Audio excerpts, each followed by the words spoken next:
But sometimes, folks, I crash a stolen dune buggy into a clam shack, mainline some Everclear, snap a fin off a propeller of an abandoned fishing boat, and stick it to a dirty Frisbee with some chewing gum from a bus station urinal. I hand over a set of finger paints to a zoo gorilla and let him slap up these feral cinder block murals. I break into an animal research facility, shake up every DNA sample I can find in a discarded SoulCycle blender bottle, then incubate the results behind an old radiator. I wake up being spooned by a raccoon inside an abandoned Jamba Juice, toss industrial septic cleaner, Four Loko, and blender lubricants into a broken Vitamix, and then I tossed naked out of a party bus along an airport service road, and then I cut armholes in a discarded tent. I fish out of a culvert and then try to explain crypto to a family of possums. I stumble through a construction site while on the run after snitching on the triads, rip the plastic off a pile of bricks, fill it with roofing nails and joinery staples, then chuck some fiberglass insulation over it. I'm slapped awake by a fairground possum, jam a discarded pixie stick into a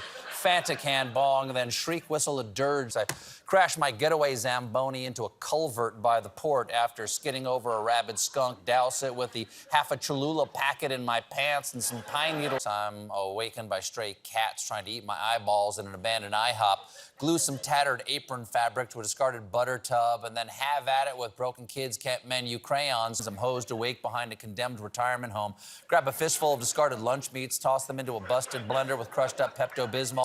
While fleeing through the docks after punching a police horse, I rip a dirty tarp off an abandoned boat and jam the corners into some lampposts with a rusty butter knife and an old rail spike, and then nod off. I wake up in the scoop of a backhoe on a deserted construction site, toss half a discarded bologna sandwich and the swill from a crumpled can of Mr. Pibb into a cracked paint bucket. I land in a dumpster behind a defunct Radio Shack after falling out of the wheel well of the cocaine smuggler's Cessna I stowed away in. I fish out a rusty twist eye and gum glue it to an old transistor, then snap the antenna off of an abandoned Buick. I am disgorged from the bilge of a discount cruise ship into the swash of a waste treatment plant, assemble some crusty stuffed animals that I've pried from the front grill of a garbage truck, then make them watch me pull a ravenous possum out of a soiled White Castle Crave crate. That is my segment.